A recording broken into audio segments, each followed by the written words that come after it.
Coming up on this episode of DL Weekly, candy cane dates have been released. Holiday entertainment has also been announced, along with Candlelight Processional dates. Tiana's Bayou adventure brings some changes. New Orleans Square construction updates. We talked to Teresa about her upcoming trip on the Disney Treasure and more. DL Weekly starts now. Howdy, partners!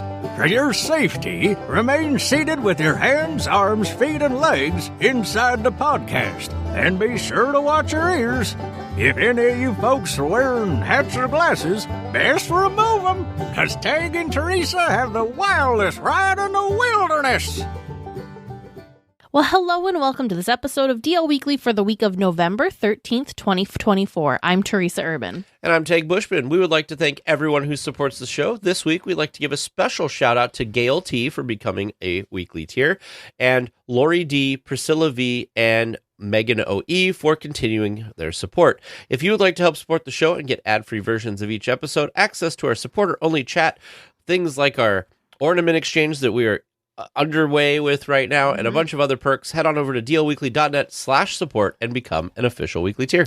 I just want to take a moment to give a special shout out and thank you to both Tag and Olivia for coming in and guest hosting on my behalf for last week's podcast. For those of you that don't know, I unexpectedly was out of state dealing with a family emergency, so I really appreciate their support and the community's support in my unexpected absence, but I am back. Now let's get to the news. Extra, extra, read all about it. DL Weekly reports from intrepid correspondents Tag and Teresa. You heard it here first, ladies and gents. Breaking news! I want to say, before we dive deep into the news, I need to give a shout out to the weekly tiers.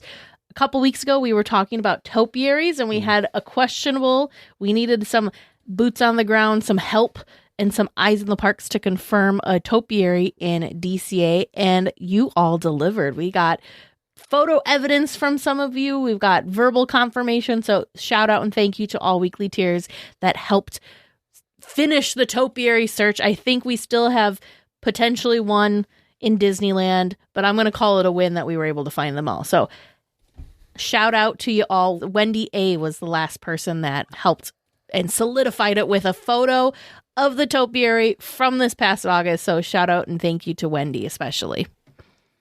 Well, it's that time of year once again. Candy canes are going to be available on select days starting November 29th through December 25th. Locations for the candy canes are Candy Palace and Candy Kitchen in Disneyland and Trolley Treats in Disney California Adventure. MiceJet has a list of all the dates and some pro tips on scoring one of these annual treats at the link in our show notes.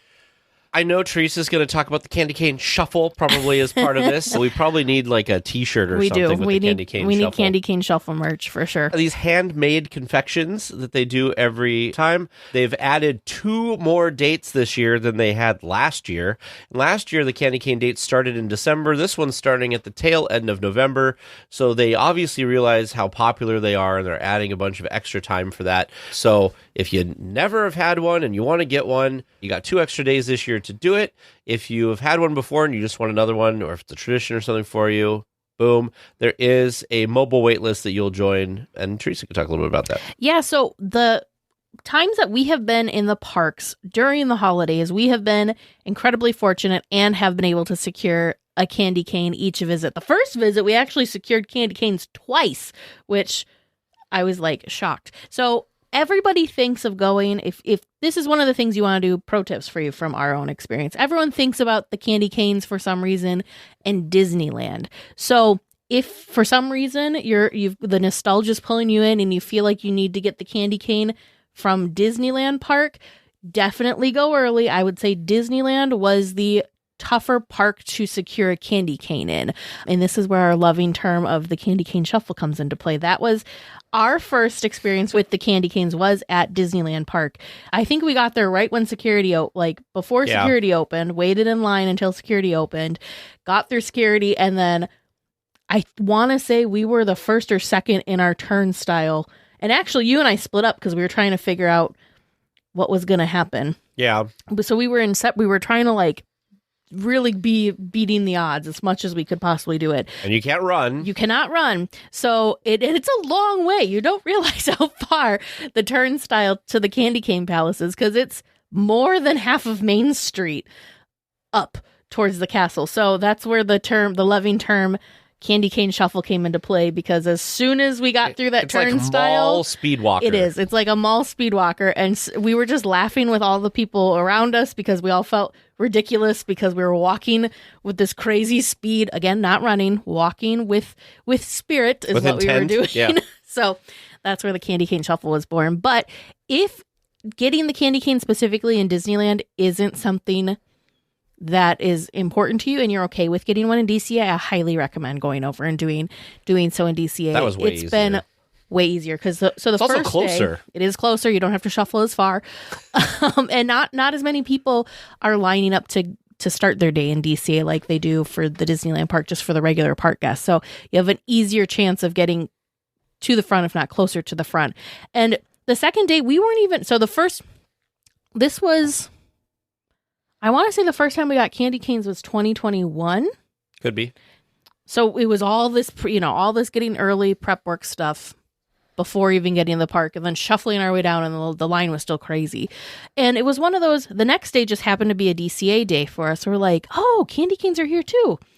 Should we try and get some to give as gift? Because Tag and I had ours secured, so we wanted to try and see if we could get another set to then give to friends of ours as gifts. So we're like, well, maybe we'll try. But we were like, we're not going to put, we put a lot of effort in yesterday. We won't, if we get there in time, awesome, that it was meant to be. If not, that's fine. So we kind of casually went just at our normal park opening time, and we're still able to get one. And actually, we were way further up in the line than we were for. So anyways, DCA is the way to go. So ever since I learned that trick, DCA is the place that I go when I go get the candy canes. A lot of people, if you've never had one of these candy canes, they are different. They're softer than what you buy at the store. They're also much, much, much, much larger than what you buy at the store. I don't think I had my head wrapped around the size of these candy canes until one was actually placed in my hands. They give them to you in bubble wrap too. They're bubble wrapped. I want to say they're longer than they're about longer than my forearm. But yeah. They're fun. They're beautiful. I was able to look it up for Teresa. So in December of 2021 was our first one. And then in 2022, we did the one in DCA. Mm-hmm. And then I got them last year in 23 too, I think. Yes. Yeah, I did because I wanted my family. DCA, I wanted my family to try candy cane, so we snagged one for there. You are crazy because I'm looking at the date. I love them. So December 19th, 2022. December 18th, 2023. So almost exactly a year later, Look at that. You got that. So, all right. Well, holiday entertainment has been announced for the upcoming holiday season kicking off this Friday. Disney Festival of the Holidays at Disney California Adventure is returning with some new additions. Mirabelle's Gifts of the Season is happening near Paradise Gardens Park. A musical Christmas with Mariachi Alegria de Disneyland and Miguel will be on Buena Vista Street. Both will perform Monday through Friday only. Over at Disneyland, Holiday Fun with Santa and Friends will be daily at the Fantasyland Theater. We have more, but we're going to stop there because we've already talked about a lot. These are the new things. I split it into two. Yeah, so these, I feel like Disneyland keeps giving me the highs and lows when it comes to entertainments, because it feels like a lot of entertainment's being cut, but then they're giving us new stuff too. So probably really it's balancing out. Do I still wish we had things happening in our big theater spaces that were theater shows? Yes, 100% yes. But I'll start with Mirabelle's Gifts of the Season, as well as the Miguel show, A Musical Christmas with Mariachi Alegria de Disneyland and Miguel. Fun. How fun are both of these? I'm not sure what the first one is. The Mirabelle's Gifts of the Season just says that she and her friends rejoice in the spirit of the holidays, bringing everyone together for their own Fiesta de Navidad celebration. Yeah, it sounds like it's kind of maybe a little maybe it's storytelling along with some singing. The costumes look beautiful. Not only do I see Mirabelle here, but I think I see Dolores. And who else do I see? But a couple, anyways, it's not just Mirabelle. There's a couple other family members that are also there's looking like they're going to be. Who changes shapes. Oh, yeah. Yeah, I don't remember all their names off the top of my head. A Musical Christmas with the Mariachi and Miguel looks cool. It's a nighttime show. that's going to do some storytelling and with some timeless songs in an enchanting celebration. It's going to have graceful dancers, intimate bilingual performances of beloved Christmas songs, and it closes with a special appearance by Miguel and a rendition of Silent Night. That sounds cool to me. I'm very excited about that. I'm all about both of these. The concept art for both new performances in DCA just looks really, really beautiful. The more that I'm staring, I'm sorry, I'm still stuck on the Mirabelle thing. We've got, is this not... That's like the whole family, Isabella and Luisa, and then we've got Dolores, and then Camilo, I think, is in the background there too. How fun is this? So it's all the cousins. Yeah. I also think that the Holiday Fun with Santa and Friends is using the Fantasyland Theater. Obviously, we want this to be a performance space again, but they've kind of used it as kind of a festival-y kind of space lately to do little things. And it looks like they're going to renovate it to be able to have Santa Claus there and select Disney characters. They can also do some craft making and sing-alongs of holiday classics and atmospheric music.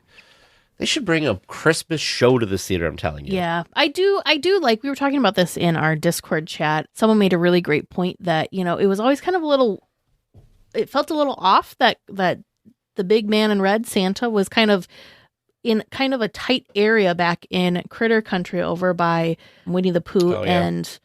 back in that, he was kind of far away. So I do like that there's a bigger space that, like they do in DCA, because, right, we've got the Redwood Creek Challenge Trail area kind of gets transformed for the holidays. Same thing where there's you can get hot chocolate and there's more activities there, not just going to meet Santa. So I do like that. So this reminds me, of course, a lot of what we just saw for Pixar Fest, where they're kind of taking that front area and making it more of a hands-on experience with photo ops and activities, as well as, the main event of what's going on. But I agree that would have been cool if we could have had some sort of holiday themed show, or I don't know, just a show in general back there. But I will take this as second runner up. This is a good runner up for use of that space. I'd rather see something in that space than nothing. Yeah, absolutely.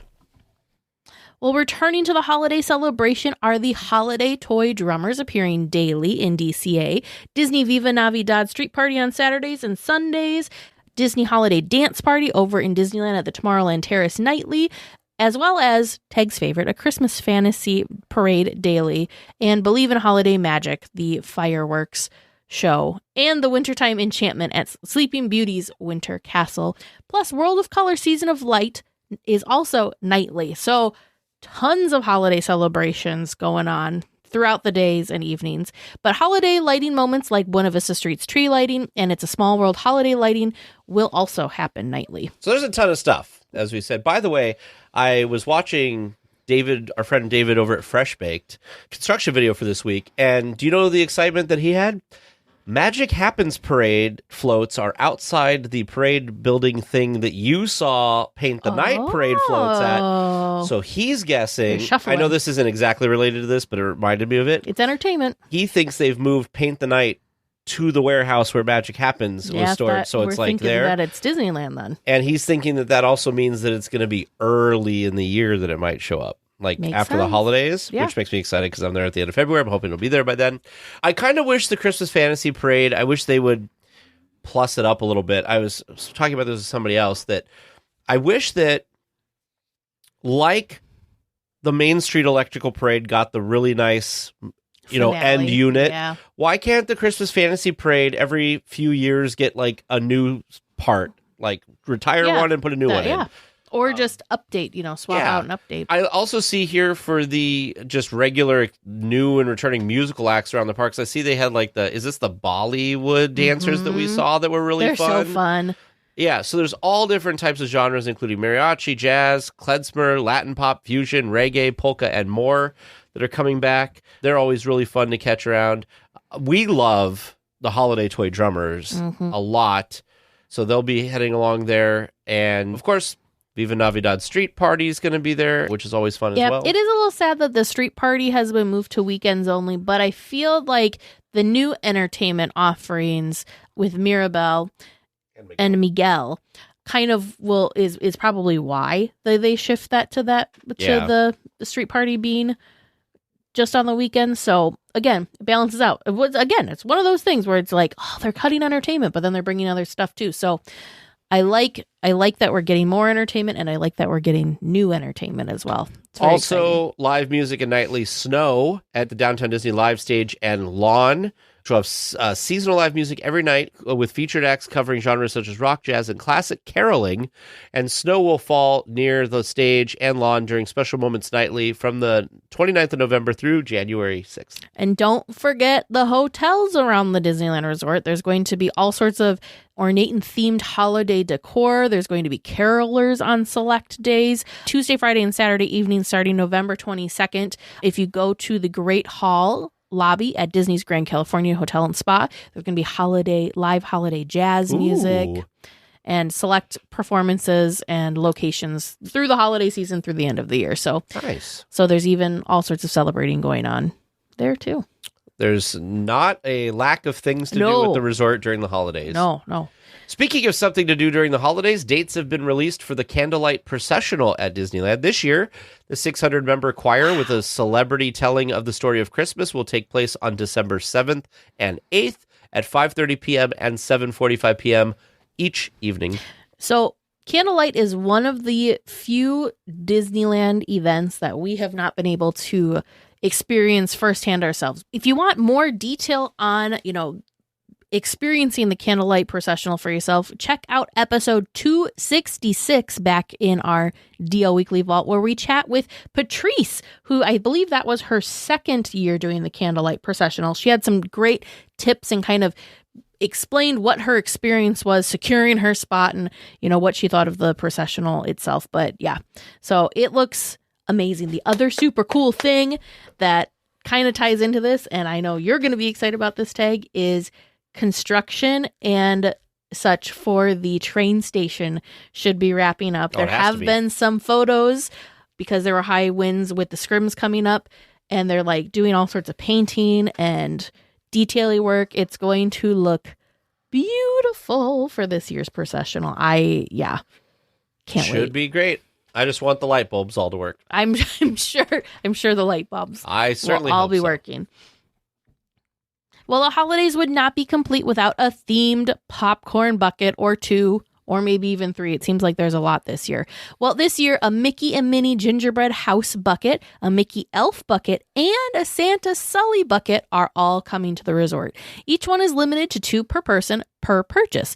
Visit the link in the show notes for locations and dates, and more importantly, photos. Yeah, so the Mickey and Minnie gingerbread house bucket looks like a gingerbread house It's with so cute. some obviously, Mickey shapes located there. This looks like it would hold a lot of popcorn for sure. This one should start with the beginning of the holiday season on November 15th. They are knocking these out of the park again. But anyways, moving on. We have the Mickey elf bucket. Super cute. Mickey in his little green elf costume and his little tights, his little striped tights and green shoes. And then this one felt like it came out of nowhere. The Santa Sully bucket. So many good details on this. Which one's your favorite, Tag? Because I'm having a hard time. I like the Mickey and Minnie gingerbread house bucket. The Mickey elf bucket is probably my second favorite because it reminds me of the Halloween bucket that he's in this like skeleton outfit a little bit. By the way, that one, the Mickey one, will be available starting November 21st at the locations. And then the Sully bucket looks like it also is the 21st. I don't know. The Sully one's cool, but the other two just seem like something for me. Maybe more intricate. I don't know. The thing I appreciate about the Sully bucket is the details. He's holding a Monstropolis ornament that's shaped like Mike Wazowski. It looks like we can't see the back. I don't know if it's Mike Wazowski's on his back or if his toy sack has Mike in it or what's going on. But we've got Mike Wazowski kind of peeking out over the corner. And then did you see instead of tassels for the straps on his sack, do you see it's eyeballs? I did see the eyeballs. I think it's so cute and so clever. I do have to agree with you. I think if I had to choose just one, there's something about this Mickey gingerbread house. I think it's the details. Yeah. And it just reminds me of like all the really cool gingerbread houses that they create each year around the resort. Yeah, I just think it's so fun. There's all sorts of little hidden Mickeys.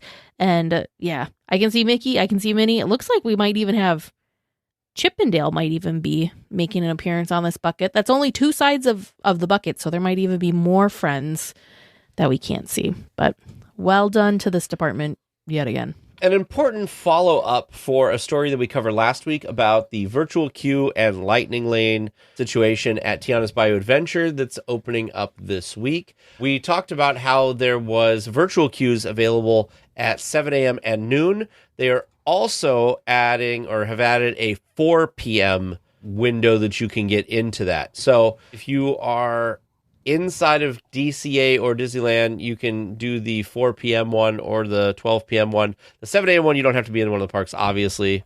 But there are 3 virtual queue times, which is different. We haven't had 3 yet. It's exciting. So I'm excited to see what the general public and how all that goes at the end of this week when it finally opens. It's also the kickoff of the holiday season. There's a lot happening this Friday, for sure. It's going to be a very, very busy, very popular day to be at the parks.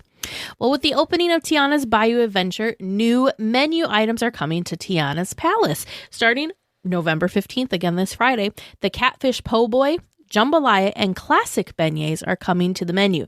Note that the beignets are only going to be there for 3 days, November 15th through the 17th. There's also a house-filled beignet, which is strawberry cream topped with a strawberry glaze. And don't forget, a Raymond Firefly straw clip is also available for sale. I think I need to get one of these Ray straw clips. They're so dang cute. So I'm going to start with the thing that I'm most excited about, which is the beignet option. It is only going to be there for the 3 days while supplies last, but they are 2 fresh beignets dusted with powdered sugar and a honey drizzle. Do you understand the significance of these beignets? I do not. So, for those of us that have seen the movie, I mean, I've seen the movie. These are Tiana's beignets. Tiana drizzles, makes them into squares. She dusts them in powdered sugar, and then she drizzles them with honey.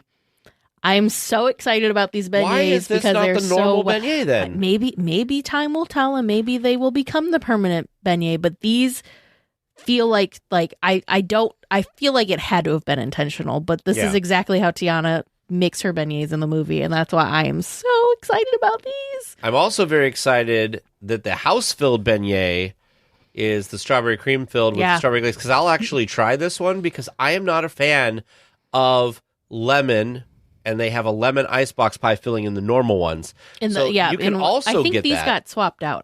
Well, it says you can also get it. Never mind. Don't listen to me. Strawberry pie filled beignet sounds great. I really want one of these. Anyway, let's talk about the savory food. Go ahead. And then there's also the jambalaya, and their jambalaya is going to be made with chicken, andouille sausage, heritage rice, and a Creole sauce. That will be good, especially with when we're getting into the cooler season, something that's warm, can warm you from the inside out. All about it. And then also there's a catfish po' boy, which is featuring a southern-styled dusted catfish fillet with lettuce, tomato, and mayonnaise on a toasted New Orleans French bread with remoulade sauce, served with red beans, rice, and those yummy, yummy house-made pickles. I'm looking at this house-made pickle, and it makes me want a Disneyland pickle. That is okay. There are 2 pickles on here. I know. The house-made pickles are these ones over to the side. the one on the sandwich. Yeah, those are just the pickled slices. Yeah. By the way, I'm with you. This Raymond Firefly straw clip, he looks amazing.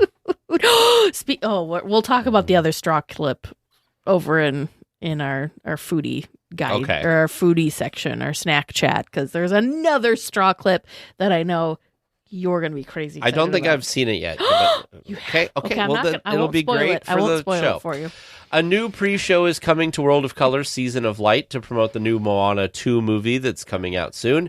The promo will be in the form of a short called Boat Snack and will play before the start of the holiday version of World of Color. I don't even care what this short actually is. It's already won for me because of the title. Boat Snack. Well, have you seen the trailer for Moana 2?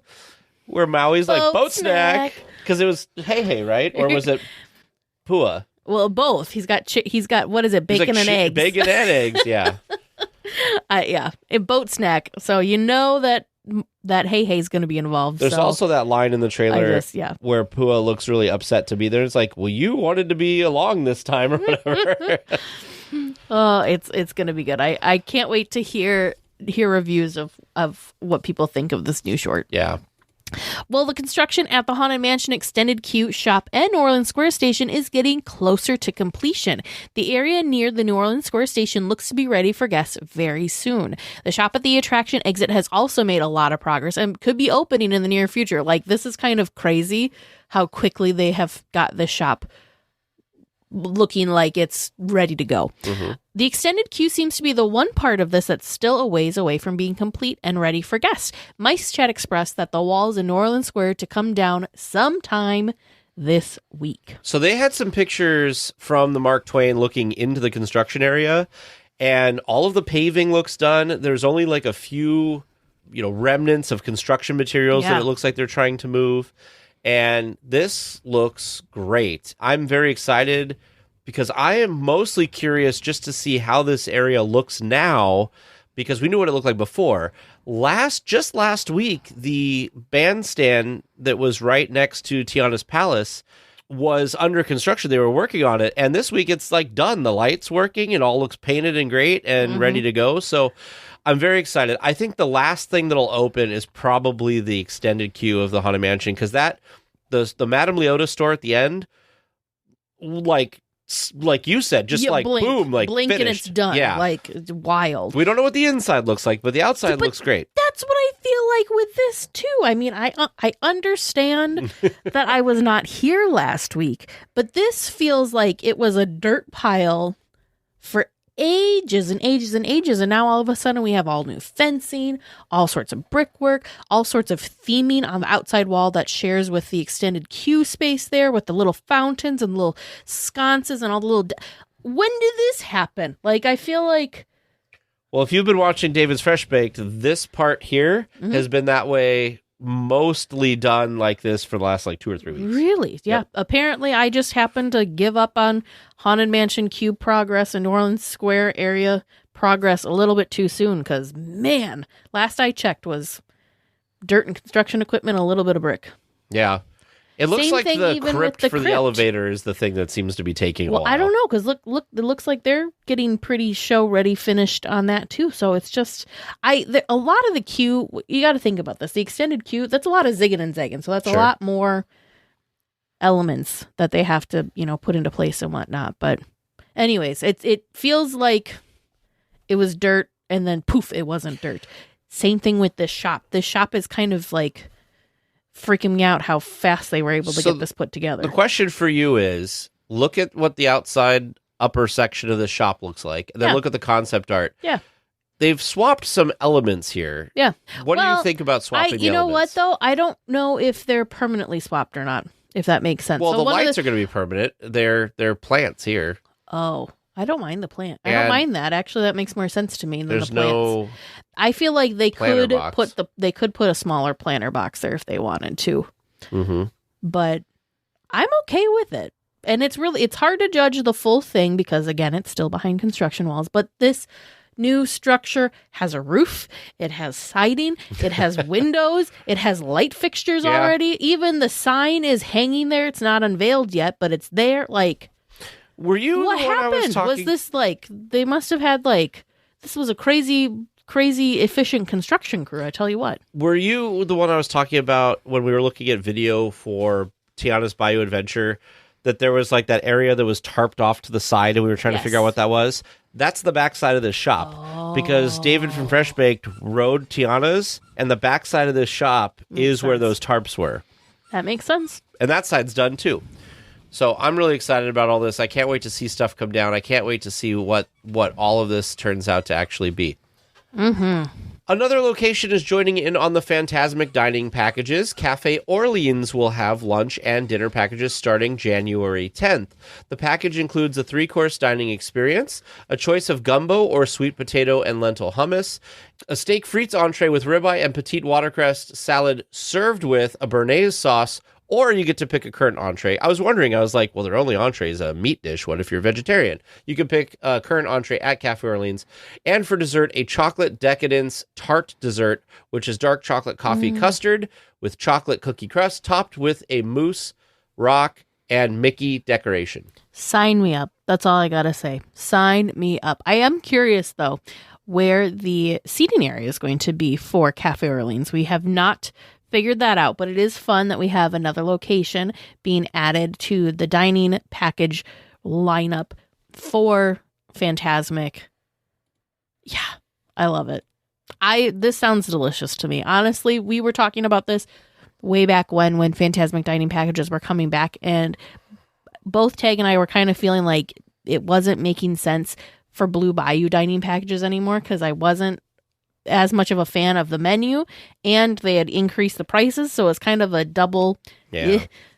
But this, yes, sign me up. We do not have pricing for this new dining package just yet, but the only thing that Disney has announced thus far is that it's going to be an option and that it's starting January 10th, and a sneak peek at what that menu is going to look like. Hopefully it won't be outrageous. Hopefully not. Well, the new downtown Disney shops and restaurants have opening dates and some new details. Avengers Reserve and D Lander Shop will open on December 6th, with Disney Wonderful World of Sweets opening later this winter. And of course, they're going to be serving that wonderful Werther's Original Caramel Popcorn. Parkside Market, which will include Soul Sister, Sip and Sonder, Gigi's Chicken Shop, and the second story bar Vista Parkside Market will open later this winter as well. So I'm excited because this area has, this one side anyway, has looked like it was ready to be done and allowing guests in there for a long time. Obviously, we couldn't see into the stores, but the outside seems like it had been done a long time. So Avengers Reserve and D-Lander Shop, I'm kind of excited for. The Wonderful World of Sweets, the outside, they've taken all the construction walls and everything down, so I think they're just working on stuff on the inside. I am also very excited about the Werther's Original Caramel Popcorn, because don't they have that in Epcot? It is. It's in Epcot in the Germany Pavilion. It is delicious. Yeah.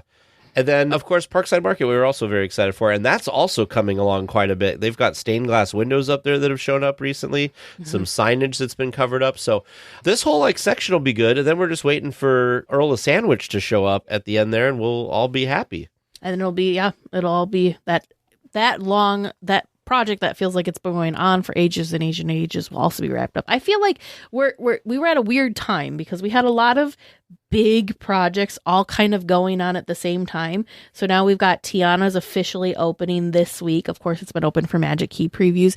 We've got these shops now opening at the start of December, with the rest of the area opening later this winter. Like, it feels like it's all kind of finally coming together. It was a lot of construction all at the same time, but we're finally seeing the end.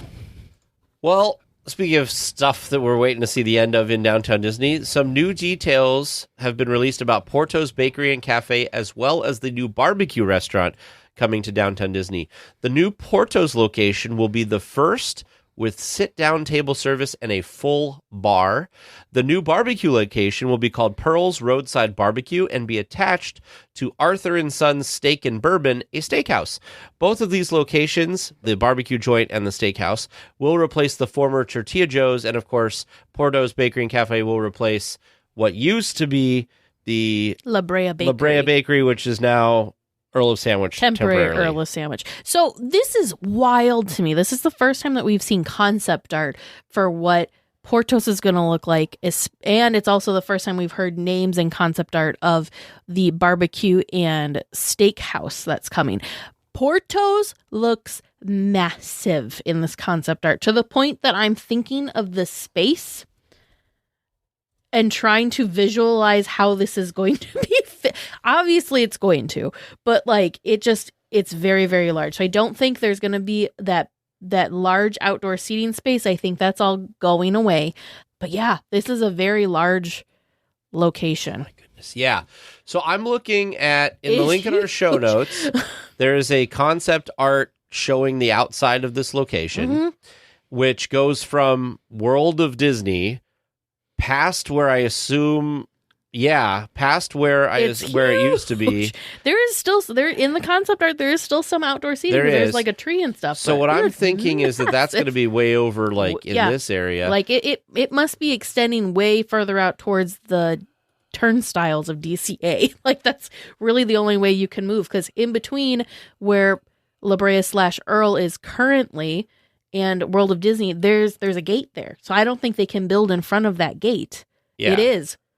Holy buckets. See this? Yeah. I think that's this. You're right. It is. So the building itself is going to be kind of like the center of the building is going to be plopped where the outdoor seating area is now.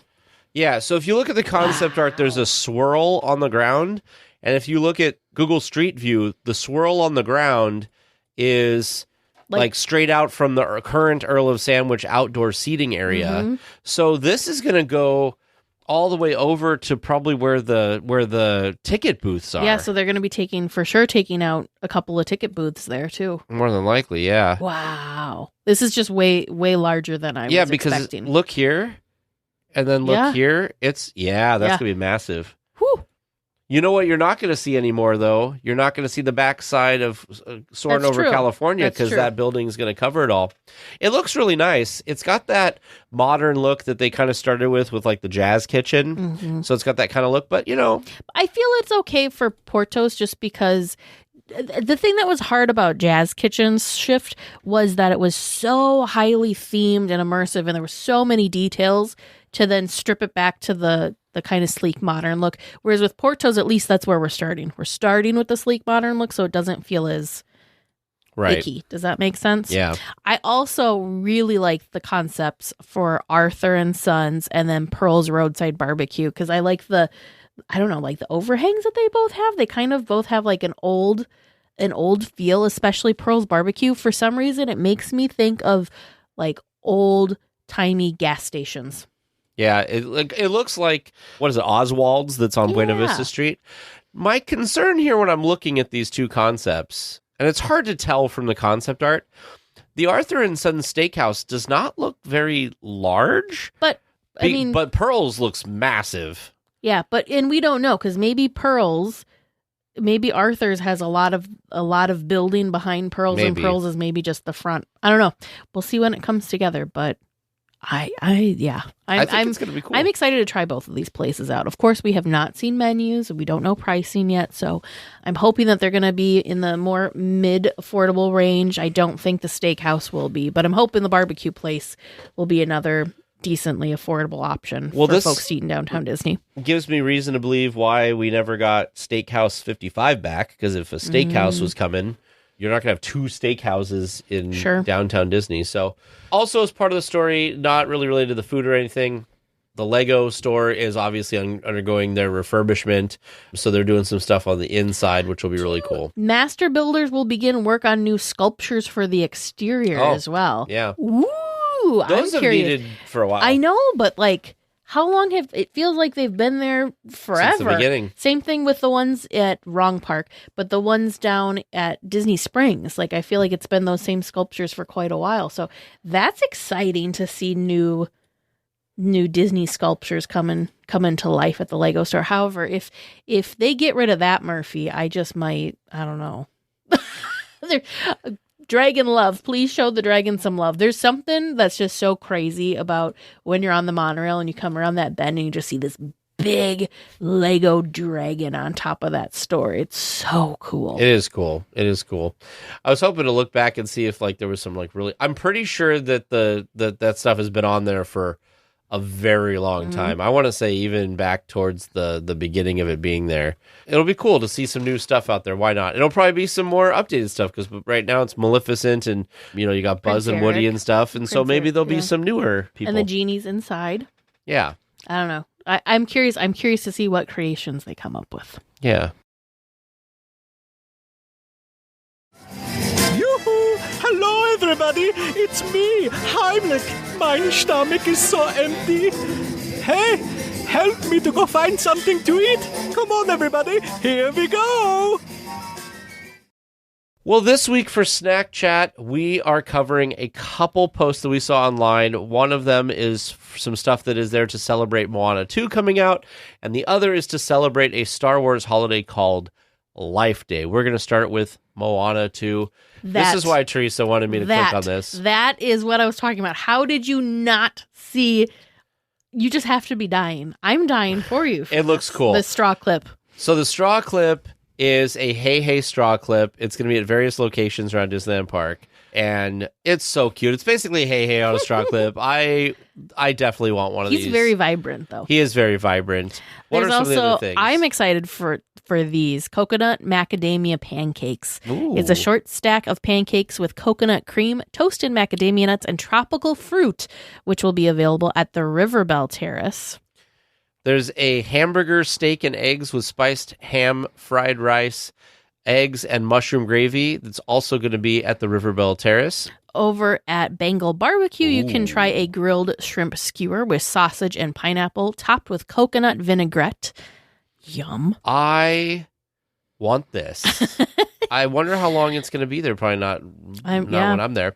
There's a pulled pork dog, which is a sweet and spicy pulled pork with fiery tropical chutney and on a toasted bun served with Cuties mandarin oranges or film strip fries. Of course, that is at Award Wieners. Over at Schmoozies, you can grab yourself a tropical slushie. This sounds amazing. Pineapple, orange juice, grenadine, and coconut milk slushie topped with whipped cream and shredded coconut. Lots of coconut. Yum. Yeah, because you have to consider the coconut. Yeah, right.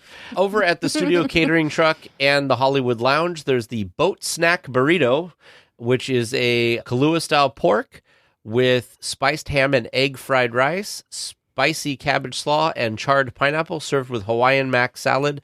Available, of course, like I said, back in Hollywoodland. So if your food card wasn't already filled up for things that you need to try starting November 15th, you have several more knockouts to add to that list. Because, of course, all of these are, again, starting at the resort and around at the parks on November 15th. What a good time to be a foodie at a Disneyland park. So the other eats that we're going to talk about is celebrating Life Day, which is a Wookiee holiday that celebrates family, joy, and harmony. They've done this every year since Galaxy's Edge has been there, and this time we've got some more stuff. The first thing on our list is not even food. It's a Wookiee Life Day bucket, which is a bucket that looks like it's carved out of a stump of a tree with a Wookiee on it, which I think is actually kind of cool. A lot of people online are saying it looks a little creepy. I kind of think it looks cool. I think too. I think it's a different take on what we're used to for popcorn buckets, because typically popcorn buckets are kind of bright and colorful and cartoony. This looks more tiki mug-esque, if that makes sense. Yeah. It's got more natural colors. It's got the sculpt, but I think it's really cool. And especially for Star Wars fans, I'm imagining how you could have this on display or a mantle, and how cool it could look really, really cool. It does look cool. I like it. I don't think it's creepy. Some treats, because of course you gotta the best way to celebrate is with treats. If you go over to the milk stand, you can get some Wookiee Ookies, which are pecan chocolate shortbread with salted caramel. It kind of looks good. It looks yummy. The middle has the salted caramel, so it looks like it's gooey in the middle. Mm-hmm. Yeah, it does look gooey. Well, this one probably is, you're more apt to try stuff at the milk stand. The blue milk with golden lichen patty frog eggs. It's blue milk with strawberry puree, likey popping spheres. Yum. Yum, yum, Would you try that? I would try that for sure. Over at I'm excited Hot for this one. Saka's, there's a Life Day cheese branch served with secret sauce. It's croissant dough mixed with cream cheese, Parmesan, and cheddar with a spicy Alfredo dipping sauce. I am looking at this. I looked at this earlier today when I was writing the script, and my mouth started watering, and I'm like, man, I want one of these. The idea, come on, a croissant dough with cream cheese, Parmesan, and cheddar. Just I don't even need the dipping sauce. That just sounds really I don't know. good. I think the dipping sauce might bring it all together, too. It does look really, really good. Again, that's available at Hot Saka's Kettle. Okay, well, here we go. Also at Hot Saka's Kettle, there's a Sargen Snow Cap, which is Coca-Cola and cinnamon slushy with sweet cream cheese and a Dalgona crisp. I am not sure about this. It looks like a cold brew. Looks good in the photo, but as soon as we got to cinnamon, are you not a cinnamon person? I don't mind cinnamon, but I'm trying to imagine Coca-Cola and cinnamon slushy with sweet cream cheese on top. I can't wrap my head around what that would taste like. Everything worked until cinnamon. Does that make sense? So sure. I'm a little I'm not quite sure how that works. So if you try this, if someone out there tries this, please let us know what you think, because I'm a little confused and curious about this one. What I'm not confused about and what looks very delicious is the Kashik cake, which is available at Docking Bay 7 Food and Cargo. It is made with a brownie base, raspberry sauce, tiramisu, and dark chocolate mousse. It looks good. It looks very creative. This is more up my alley because I like the type of weird things, although I'm worried because this has a lot of, does it say, yeah, there's some spicy in here. Anyway, also Docking Bay 7, there's the Kublag curry, which is herb rice, curry spiced shrimp, creamy chicken curry, cilantro, and feta crumbles. Looks pretty good. I always love the things that they have at Docking Bay 7. And then we're swapping over to Oga's Cantina. There's Milla Flour Toast.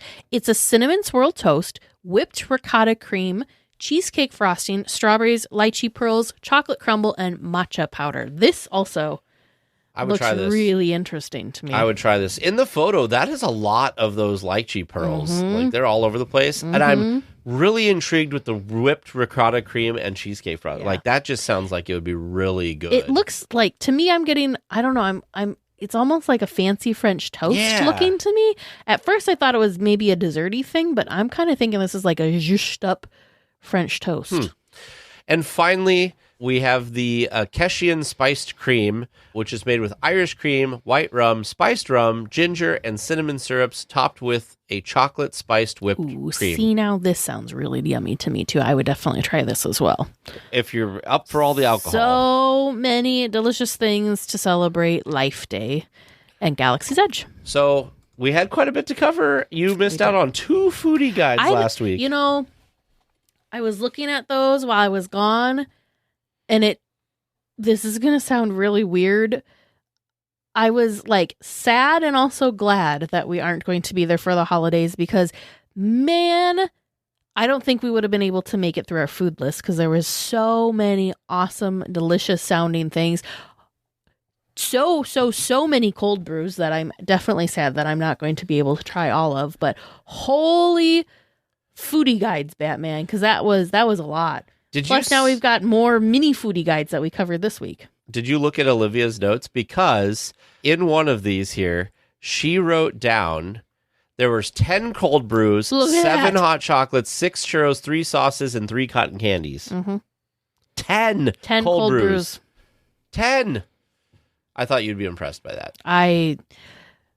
Again, sad and glad that that I am missing out on all of that awesomeness. Okay, so it's probably good that you didn't get rubbed, you weren't like, it wasn't rubbing it in your face. But we'll get there in our discussion topic. You're going to have another Christmas Disney experience, which is going to probably more than make up for mind-blowing, yes. It's that time again for our friend Eric over at Concierge to catch us up on other Disney news. Hello, everyone. This is Eric Johnson with Concierge, and welcome to the D180. While Teg and Teresa cover all things Disneyland, in the D180, we take a spin around the rest of the Disney universe, and we do it in 180 seconds. So let's jump right in. Lots to talk about this week. The Disney Treasure is gearing up for its maiden voyage. It's testing out its horn at sea. It's heading for its initial mooring, and if you are one of those lucky enough to be on this maiden voyage, I bet you're pretty stoked. I am extremely interested in what will happen, and I probably won't be on board for some time. But hey, anyway, let's look at Walt Disney World. You've probably picked up on my preferences by now, and Epcot is right at the top. As the International Food and Wine Festival winds down, we need to turn our attention to the also International Festival of the Holidays. This is one of Epcot's shorter festivals, lasting only between November 29th and December 30th. If you want some hot gingerbread action, head to Communicore Hall. This multi-purpose space will host a model of Spaceship Earth, Epcot's geodesic icon, made out of gingerbread triangles. The entire display is 8 feet tall, and I cannot wait to see it. Did I mention that this Spaceship Earth display will also light up and play music throughout the day like its non-cookie counterpart? Yeah, it's pretty cool. Anyway, this is the time to delve into the many food and drink offerings in Epcot. You can also take a bit of extra time and decorate your own chunk of Spaceship Earth. or even a snowflake. There are cookies out there that are in these shapes that you can decorate and take home with you, or just consume it at the park. You'll probably just eat it right away. I'm willing to bet. But please take some time to enjoy one of Epcot's few remaining original attractions with a ride through Living with the Land. During the holiday season, the inspirational greenhouse sprouts a delicious overlay complete with shimmering lights. And hey, if you've ever participated in one of Disney's National Geographic expeditions, there is a deal coming up for you. I know this is a bit of a turn, but come on, bear with me, people, because returning guests can save around $500 per person on their next trip with these amazing adventures. If you happen to be one of the few traveling by private jet tour, you can also save up to $2,500 per person for your return trip. So I guess it's time for all of us to get some Nat Geo trips under our belts, right? I hope you enjoyed our quick spin around the rest of the Disney universe. If you would like to learn more about these Disney adventures or just have a few questions, please come on over. Visit the social media and websites of both DL Weekly and us, their official travel planners, concierges. We look forward to planning something special for you and yours. I'm Eric Johnson, and this has been your D180. Thanks, Eric. Your attention, please. DL Weekly Trivia is now leaving for a grand circle tour of the Magic Kingdom, with stops at New Orleans Square, Mickey's Toontown, and Tomorrowland. All weekly tiers for... Hello, you've made it to Trivia Land, and welcome back, Teresa. Good to see you found your way back to Trivia Land again. I was just worried you got lost with two foodie guides and stayed in snack chat for too long. Oh, sure. It is pretty delicious over there. Yeah. And by the way, all the food stuff just kept coming the last couple weeks. It was just like thing. And I'm like, okay, enough. 'Tis the season. Never enough, Tag. Never. Just like never enough trivia, right? So let's get started. We got 4 questions and a bonus question this week to go along with it. So we'll go along for the ride. Question number 1 for you is, what is the name of the cheerful vehicle that guests could ride on the opening day of Toontown? Oh, the Jolly Trolley.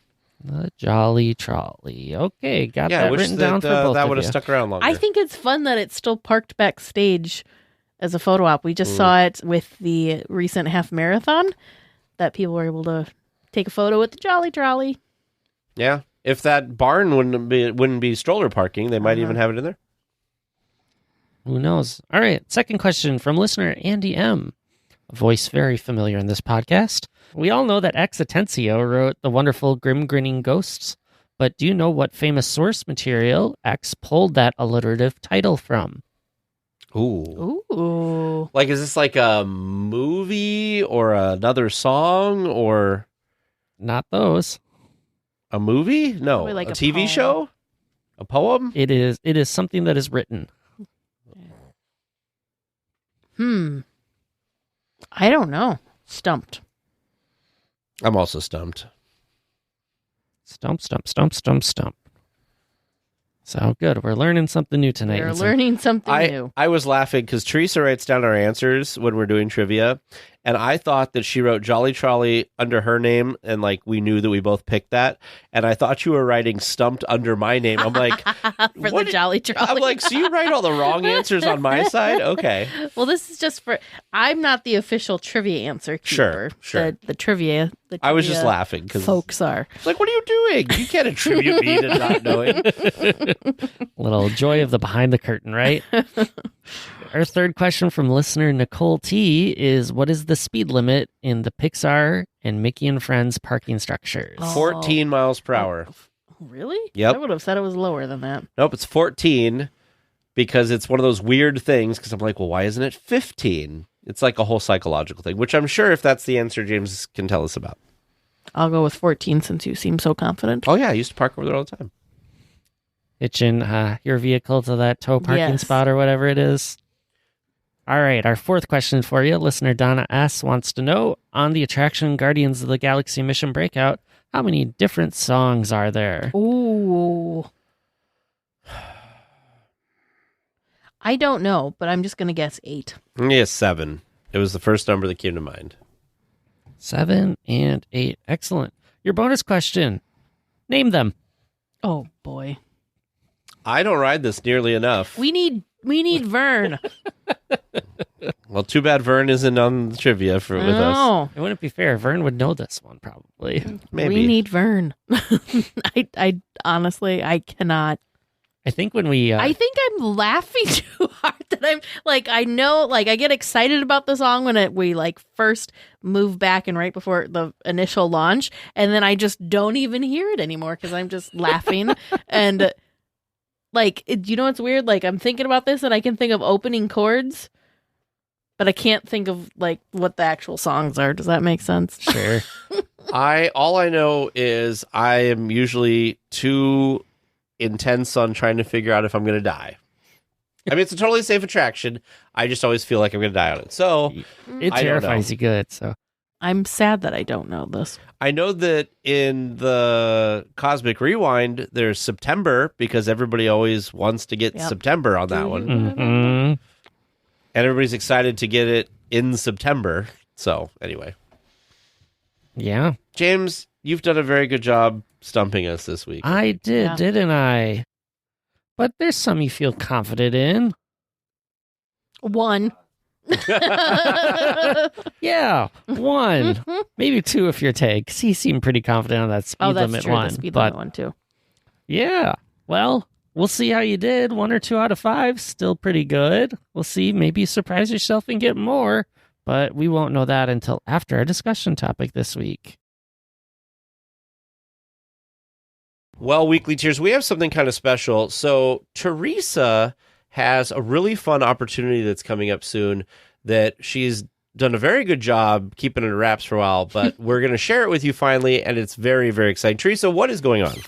I can't believe that I can finally announce this and talk about it publicly because, yeah, I have been bursting at the seams with excitement because this is pretty wild. But I have been invited by our friends over at Concierge to join them on the preview cruise of the Disney Treasure. So what does that mean? What's a preview cruise? That means it's the cruise before the inaugural sailing. So I am like over the moon. First of all, that Concierge even was invited to be a part of this because that's a huge honor. And then the fact that they thought of me just is, yeah, super crazy exciting. But being on a new cruise ship is not something, being one of the first people to experience a brand new cruise ship is not something I thought I'd ever experience. If you look at what these inaugural sailings can run you, they're crazy expensive because, right, there's only ever a first cruise, like the first cruise once. So those are definitely very expensive. So this is like beyond my wildest dreams. The cool thing about this ship, because you're talking about the before the inaugural, is there's a post that just went live today on the Disney Parks blog that said today, the day we're recording this, Tuesday, November 12th, it just arrived in Port Canaveral for the very first time from doing a bunch of stuff over in the Netherlands. In the Netherlands, that's where they were doing their like sea trials and stuff because it was built in Germany, which, by the way, on this blog post that we have linked in the show notes, So many watching updates. this massive ship, which is, it's the tallest thing in the area for much of this channel, going down this, what seems very small comparatively, must be like a sight to behold. There's like sheep and stuff in fields and horses, and there's this giant Disney cruise ship going along. So when does this happen? Let's start with when it happens and all of that. Yeah. So the preview cruise that we've been invited to join and be a part of is the first part of December. So I will be in Florida and on the cruise December 11th through the 15th, actually setting foot on the cruise ship and being on the cruise ship the 12th, 13th, and 14th. So it is just a 3-night cruise, but it's going to be the best 3 nights ever. Ever. Do you guys understand? We'll get into details, but do you understand what is on this cruise ship that makes it even more crazy perfect for me? Oh, that's right. The Haunted Mansion parlor the first ever Haunted Mansion themed lounge is part. I'm just going to live there. If they let me, that's what I'm going to do. We're not sure, since it is a preview You're going to come back and be like, Teresa, what was the ship like? I don't know. I only saw the Haunted Mansion parlor. You can't imagine the details in there. It was amazing. But yeah, so that's kind of the other wild thing too that I'm learning about this is we don't have all the details. I know what days I'm going to be on the ship, but we don't know what the itinerary is. We're assuming there's a stop at Castaway Cay, but yeah, we don't know all of that for sure just yet. Disney hasn't released what the information is yet, but honestly, I was joking with our friends over at Concierge because our friends Lindsay, Bethany, and also Hannah are also going to be part of this. The four of us it's a girls' trip. We're sharing a cabin, one of these gorgeously decorated cabins. We're sharing and being able to experience this all together, which I'm just, I can't, words can't even describe. When they called me and asked if this would be something I was interested in, I think I blacked out. I literally think I blacked out and was like, what? Because, this is like a once-in-a-lifetime opportunity, you know? Well, and the funny thing kind of behind the scenes that I thought was really interesting to me was Mike at Concierge, who he's been he's the one who reached out to us years ago to get on to have Concierge partner with us. He texted me one day and was like, do you have Teresa's phone number? I need to ask her something. And I'm just like, okay, well, that's strange, but whatever. I gave it to him. And then the next time I saw Teresa, I was like, what was that about? She's like, I can't tell you. And I go, what do you mean you can't tell me? And she's like, I just can't tell you. It's a top secret right now. Nobody knows anything. And I said, okay. And we've part of the joke is that I've teased Teresa that she likes all this stuff so much that she should become a planner with Concierge. So I was like, oh, is she becoming a planner with Concierge finally? Is that what's going on in this whole thing? No, it was even better than that. It's going on this inaugural cruise. So I just remember being so entertained, and then finally she was able to at some point tell me about it more recently. And I was like, oh, well, that's really cool. I'm like, that's totally, I would never in a million years have guessed that that's what was going on there. What's even more funny is and I even told this to Mike, so no surprise to him here, but when he first contacted me, he called, I was busy doing something, I didn't recognize the number, and then he sent me a text, and I was like, am I in trouble? I felt like I was in trouble. I was thinking back, I'm like, did I say something? Did I do something? What?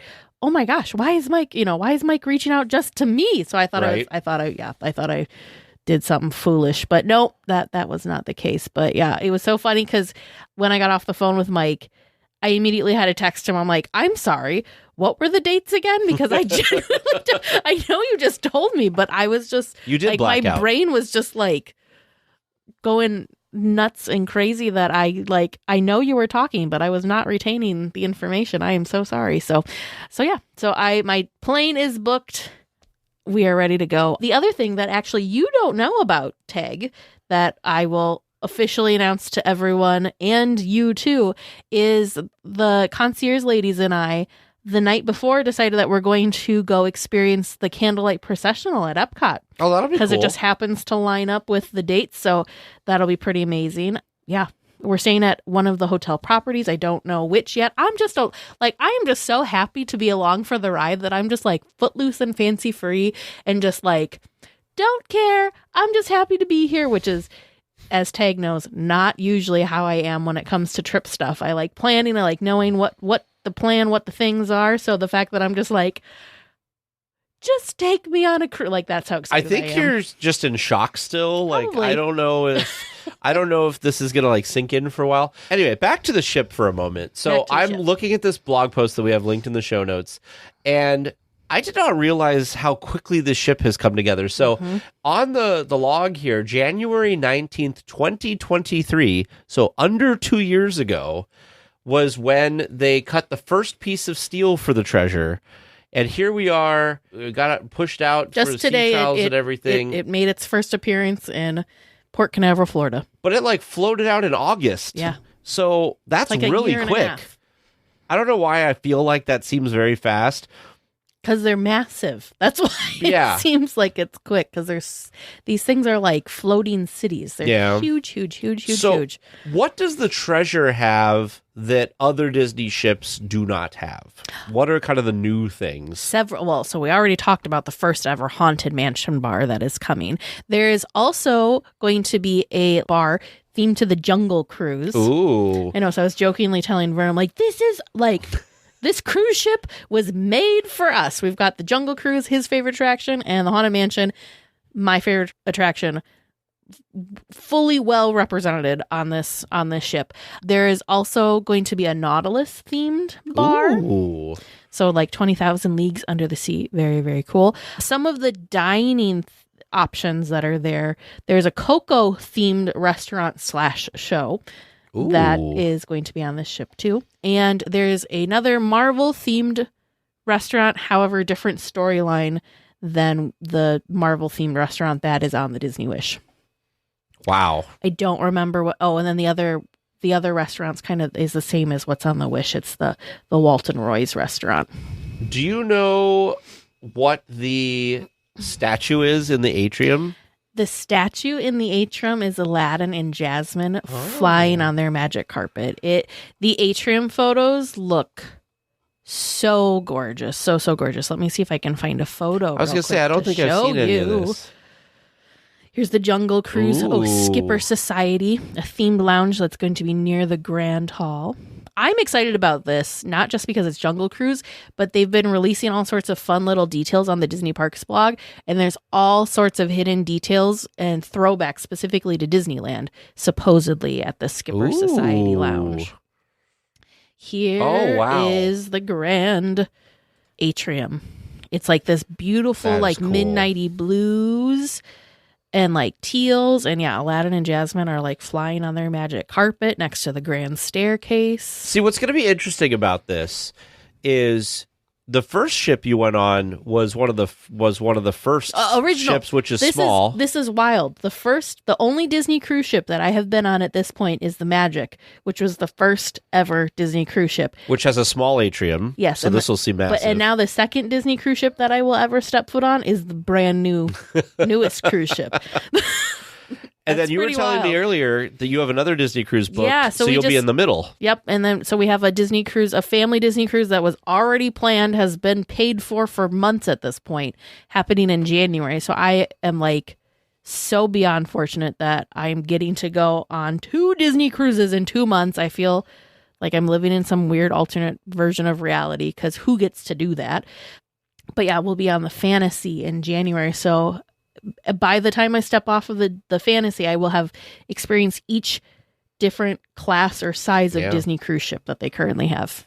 I also just saw that there is a Aristocrats themed lounge coming to the treasure as well, which looks really cool. Uh-oh. There's a Hey Hey Cafe. Oh my I didn't goodness. know that there was a Hey Hey Cafe. So this might be like the official DLWeekly cruise ship. Because James and Vern will be over at the Skipper's Lounge. Tag will be over at the Hey Hey Cafe. And I'll be in the Haunted Mansion parlor. I can't wait to see all the photos and everything that you come back from with all of this. The thing that I think is going to be wild is because this is a preview cruise, I think we're going to be able to like see and experience things that the average cruise goer may not get to experience. I'm curious, like, if we're going to get tours of like the big suites that they have, which are always highly themed, but usually unless you're paying top dollar, you don't ever get to see and experience those. And same things with like the kids clubs and stuff. Oh yeah. If those will be open. I know like on regular cruises, there's kind of like open houses that they have. So, but yeah, so I'm curious, if we're going to be able to like take a little peek behind the curtain and maybe see and experience things that aren't normal. One can hope. I don't care what we do. I'm just going to be so happy to be on the ship. So what are obviously the Haunted Mansion what is in the Haunted Mansion parlor that makes it spectacular? There's so many things that they're bringing to the Haunted Mansion parlor that were kind of part of the original thinking for the Haunted Mansion. So I think there's going to be some like stuff that's like Museum of the Weird that's going to be in there. There's going to be, Oh, there's an aquarium that's going to have some There's stuff. like a ghost. It's like a ghost fish aquarium, which I think was a really crump concept back in the day. Wow. Eerie art, it looks like, is going to be there. Yeah. Of course, we've got I think the iconic wallpaper is going to be in there, but it looks like it's kind of like almost a love letter to the Haunted Mansion and to the original Imagineers that created some of the concepts and ideas to what we now know today as the Haunted Mansion. You're going to have to pick up one of these Disney Cruise Line exclusive commemorative mugs that has the Mariner and the Bride as They're part of super it. Cool. It looks like behind the bar, there's going to be the hitchhiking ghosts are going to come to life. Ooh. Behind the bar.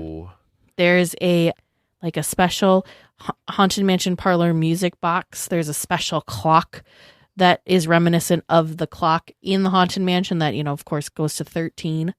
Yeah.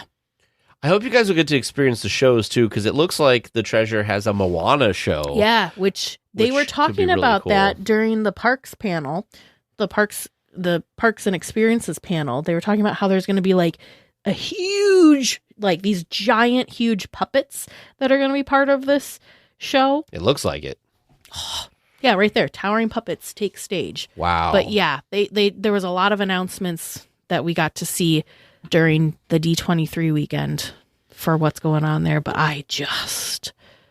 all sorts of different, back to the Haunted Mansion parlor, all sorts of different signature beverages that are coming there that just look super like creepy and fun all at the same time. It looks like you're stepping into the mansion and like just chilling and hanging out with your ghost friends. It looks really cool. It reminds me of when we went to the lounge at Club 33 and there was like very subtle kind of like effects in the background. Yeah. It kind of gives me that vibe. Yeah. So that's going to be really cool to see that. Now, Teresa, you were saying earlier that they have some stuff.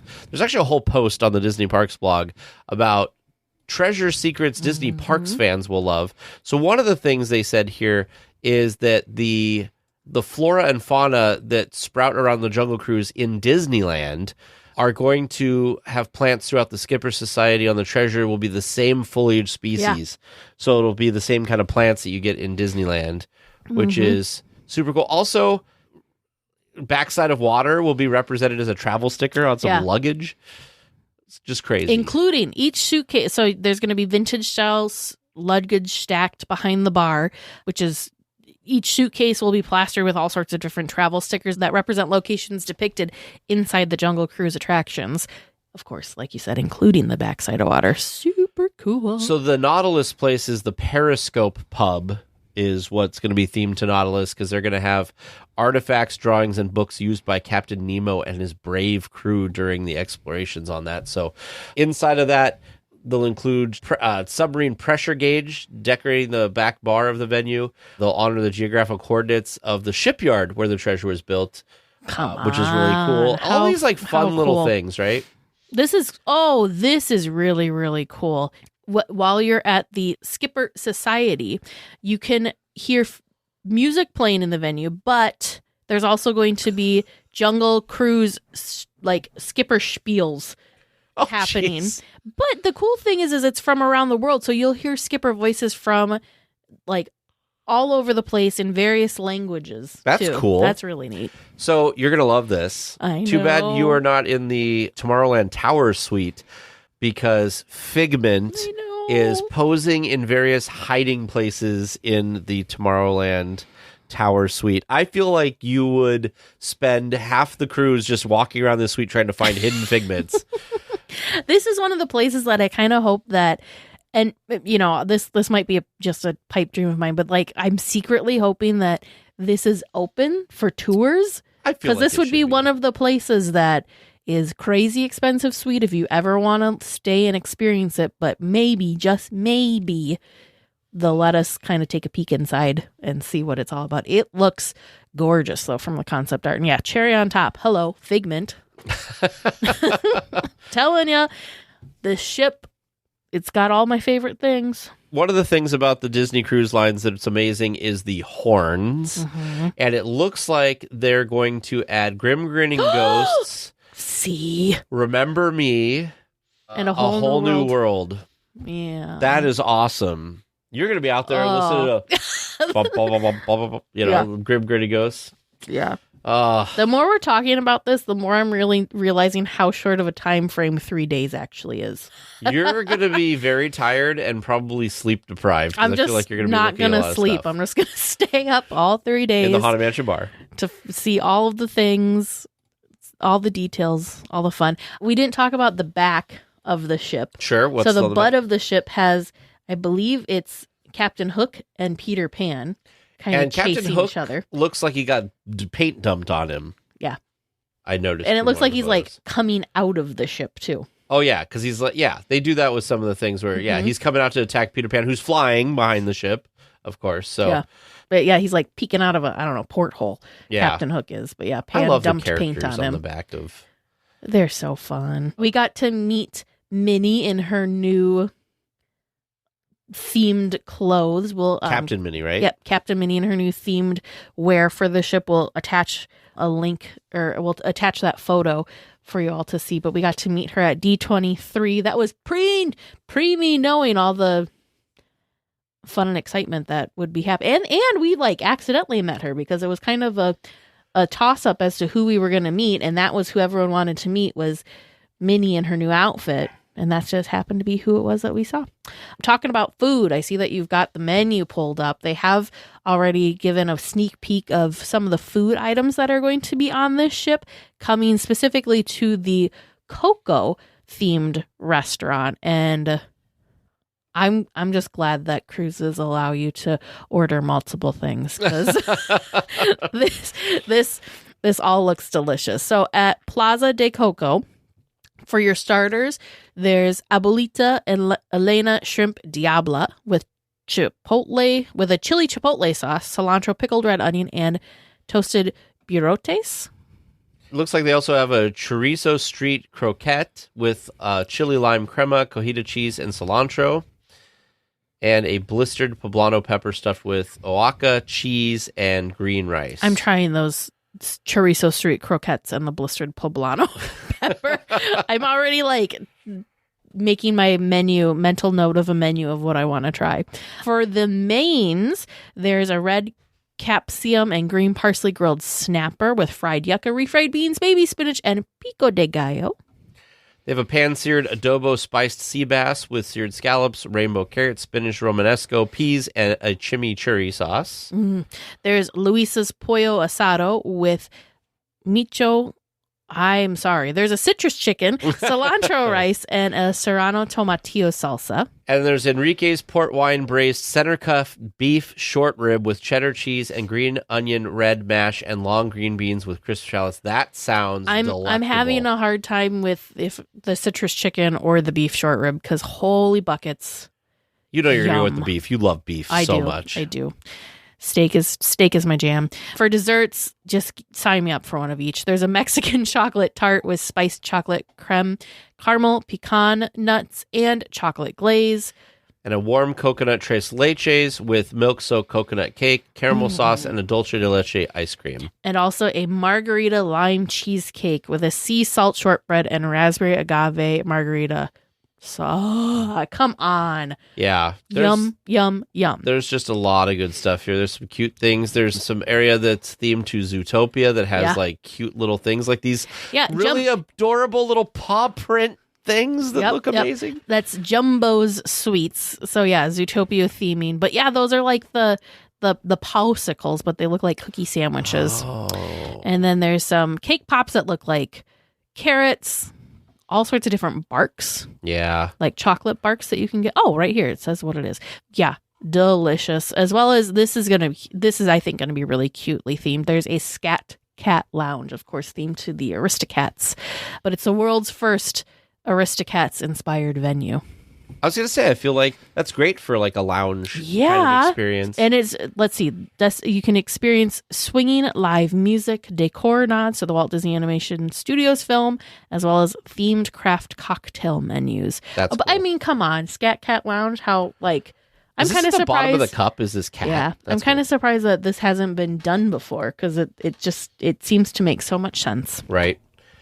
All right. So you're going for the 3 days. We've talked about food. We've talked about the lounges. We've talked about everything. Like, is there anything that we didn't talk about? Is there anything that like is the pinnacle of like, obviously the Haunted Mansion Lounge? I don't even know why I'm asking.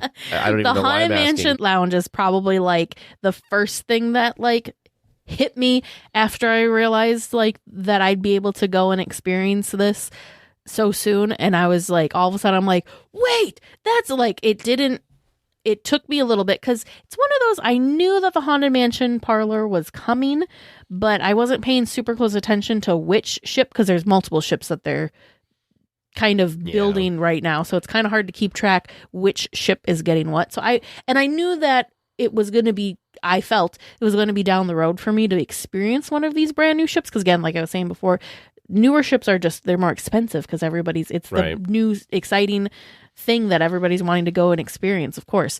So it was one of those, I wasn't sure when I'd be able to experience it. So I just kind of in the back of my mind knew it existed, but didn't know where it was going to be existing. So when I connected those dots, that was like a pretty big like moment. Like how I haven't burst from excitement from this is kind of impressive. Well, what's I'm interesting too is you were talking about the pricing. You had looked at like how much it would cost to be in those inaugural sales before you knew any of this. Yeah. And you were like, yeah, well, that's not going to happen because it's like 'cause, very like, pricey. When I looked it up, of course, when it first was open to now, because we're closer to when it is, it's like $10,000. Yeah. And it's for not even like, the big, most best, beautiful room. It's just, kind of your standard room is like $8,000 to $10,000. So like $8,000 for an interior Yeah. cabin would just like, that's crazy. It is, I think the inaugural sailing is a 7-night sailing. So it is a longer cruise than what I get to experience. But man, I hope they go to the new island for you because I think that would be really cool. But your other cruise is going to the island, this right? is my, so the cruise that I'm doing in January with Vern and my mom is going to both private islands. That's why I picked that cruise, was because it's going to both of the private islands. So Castaway Cay as well as the Lighthouse Point at Lookout Key or whatever, yeah. Or whatever it's, I don't know, I can't remember the full name, but There's a lot of words in there. yeah. So, but it's making a stop at both of those places, and I've never been to Castaway, and obviously I've not been to the new private island either because that just opened to the public recently This summer, yeah. So I booked that one intentionally because I thought it was super cool that it stopped at both of those places. I think that's cool too. So I think I'm at an advantage here because I haven't. I'll probably make a game time decision.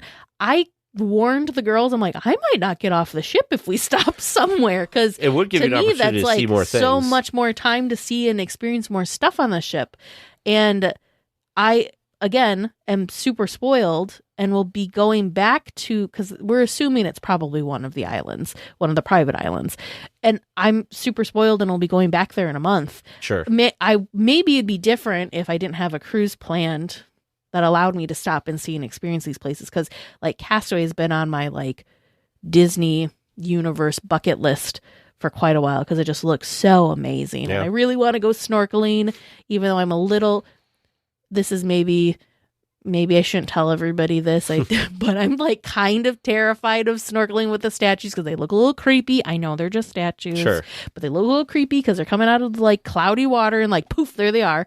So it creeps me out on video. I'm hoping it's not going to be that weird in person, but we'll see. But it's just been one of those things I've always wanted to do an experience for myself. What about I know you're not normally like a go lounge in the pool person. Are you going to try to experience the slides? That's and all another that stuff? thing. They don't have a slide. It's another attraction at sea. But are you going to go do it? Yeah, I have to do it at least once for sure. Okay, because I know that like the water stuff, like you're not really. I get too like distracted by all the other stuff. Just think of like the trivia. This is going to be if they do trivia and stuff, there's going to be some hardcore, not going to win trivia games on this, because this is going to be like.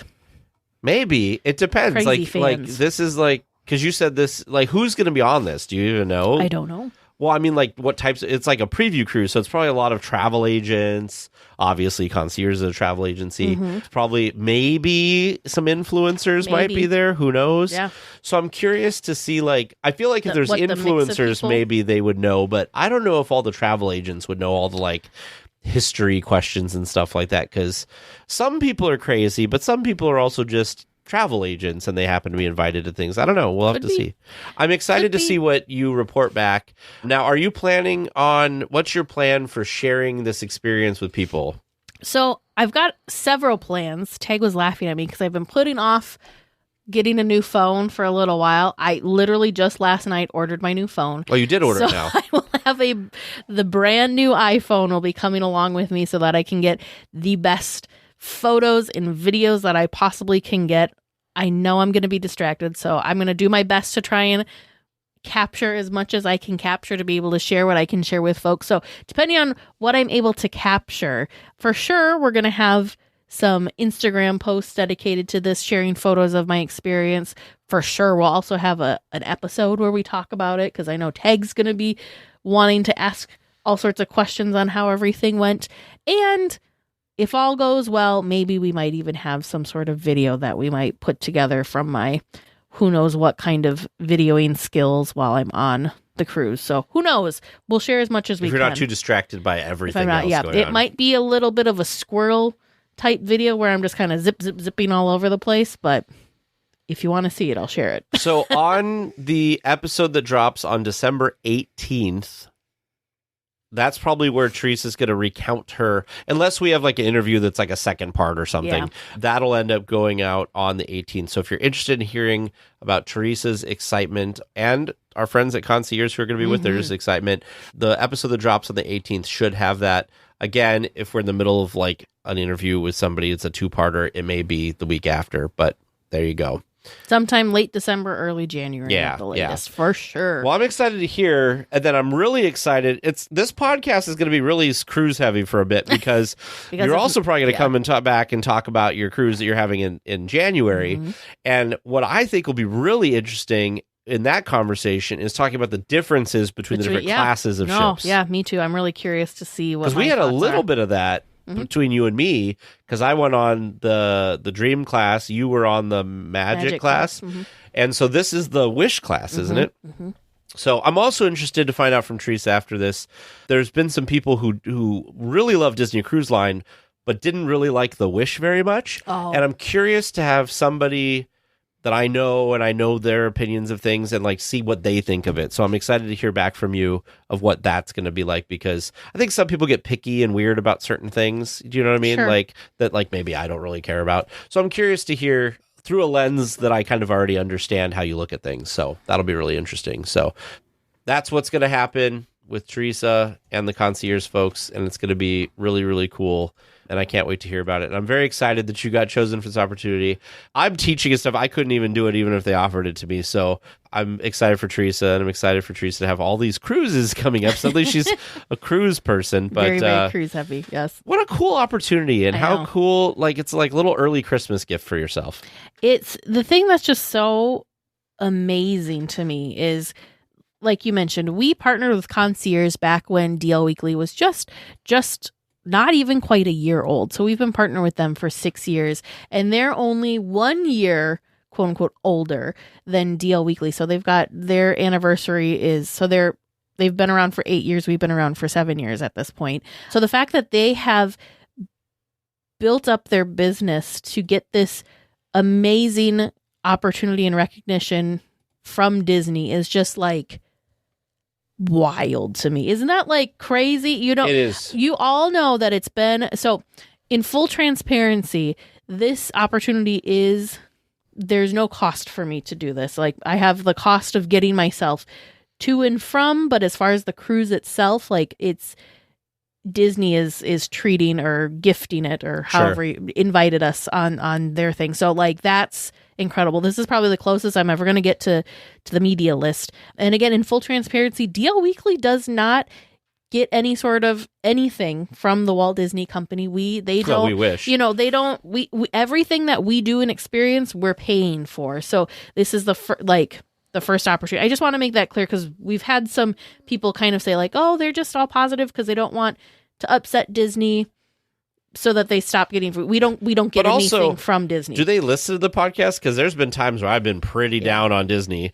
But yeah, we're not on a media list. We've never gotten anything free from them ever. This is the closest thing we've ever gotten, and it's only you getting it. And it's actually like Disney extended the invite to concierge, and concierge then was incredibly kind and generous in extending an invitation for me to occupy one of those spots. So I just can't thank our concierge family enough for thinking of us and for inviting me on this, because it's just like it's been weeks, maybe months at this point since my initial conversation with Mike, and I'm still just like Teg said earlier, I think I'm still in shock about the whole experience. I might be in shock until like my feet are firmly planted on the ship, and I'll probably still be like, how am I here? This is incredible. Like, it's just absolutely astonishing. So I think this might be the closest that I ever get to the media list. I'm going to appreciate every single second of it. Sounds like an awesome plan, and I can't wait to hear about it. By the way, breaking real news update in our Discord chat as we're finishing up the thing here. The walls are down around the Haunted Mansion gift shop. So we talked about that a little bit earlier in the discussion topic. There is a photo. The outside of this gift shop is exposed to everybody now. So how freaking cool. Fast. Like we thought, walls are coming down quick. So looks great. Anyway. Oh yeah, it is a little bit different because like the green trellisy work is not there, but that might be coming later. Who knows? It's true. I think it looks good. I think it looks nice. Good. Well, we first spoke with our friends over at Where in the Park back on episode 265. Amanda and Kevin create amazing and fun seek and find scavenger hunt games in theme parks all over the United States. Whether you want to challenge at the Disneyland Resort or explore a new place like Universal Studios, Knott's Berry Farm, SeaWorld, etc., there are fun game packs for everyone, from beginner to expert. It's perfect for the first-time visit to experience all the small details, up to challenging yourself on the 1,000th visit to see how well you know all of them. Where in the Park is for you. If you go visit the link in our show notes, there are some upcoming promos that you should be aware of. If you purchase one of these scratch-off packs between November 17th and November 23rd, those are 25% off. The entire website is 20% off for Black Friday, Cyber Week from November 29th through December 6th. The last day to guarantee that those things will arrive to you will be December 10th. If you're ordering them for a gift, make sure you head on over to whereinthepark.com and use the promo code on our website to get discounts. Yep, promo code is DLWeekly. Looks like we're coming in for a landing, gang. But please stay listening until trivia comes to a stop. And then you can walk to the nearest exit. Thanks for listening to the 8th wonder of the world, DLWeekly. All right. Welcome back to Trivia Land. I'm glad to see you came back for answers. I figure, well, you probably needed to come back for them anyway, didn't you? Probably.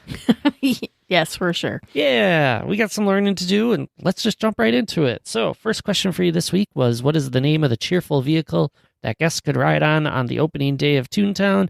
You both told me it's the Jolly Trolley. Mm-hmm. It's definitely the Jolly Trolley. Woo! Well done, you two. We knew something. I figured my play on words really helped set you up for that one as well, but you'd probably just know that one anyway. You had a play on words? Yeah, the cheerful vehicle. I was kidding. Yeah. Oh, okay. Anyway, second question. Andy M. wanted to know where the grim grinning ghost source material came from to inspire the alliterative title. You both had no clue. You should have made the obvious guess of a writer. It's William Shakespeare in his poem Venus and Adonis. Oh, interesting. Yeah, nope. Couldn't even guess that if I tried. Which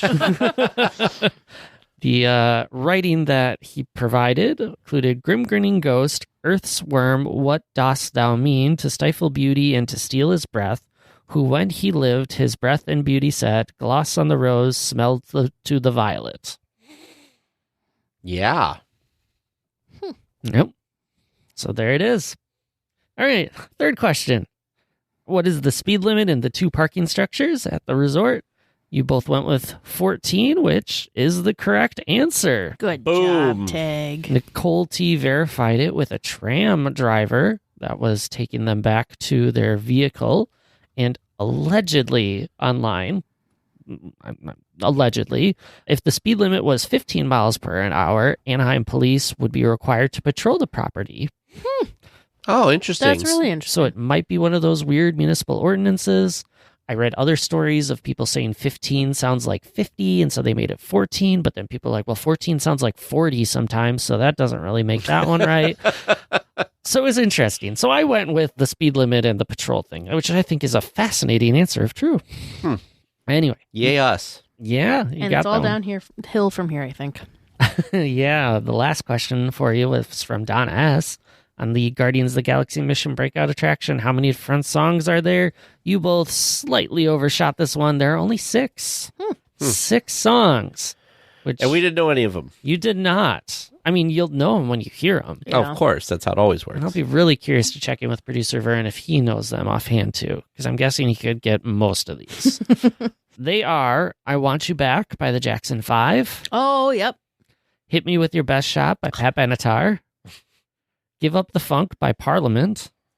Free Ride by the Edgar Winter Group. Burning Love by Elvis Presley. I don't think I've had that one.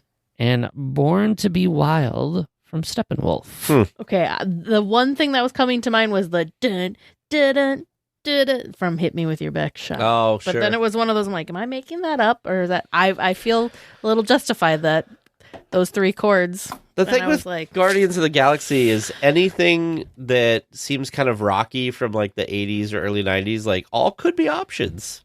It really Because could. like it all fits true. with that vibe. very true. Yeah, I feel like I get Jackson 5 so frequently when I ride that attraction. I think, so. I think I get Jackson 5 and Hit Me With Your Best Shot the most often. Yeah. So, we might have to ride it more often. Would you so say make the sure that we Elvis check one off all was? 6. Because I don't think I Burning Love. Yeah, I don't think I've ever had Burning I don't Love. think I've had that one either.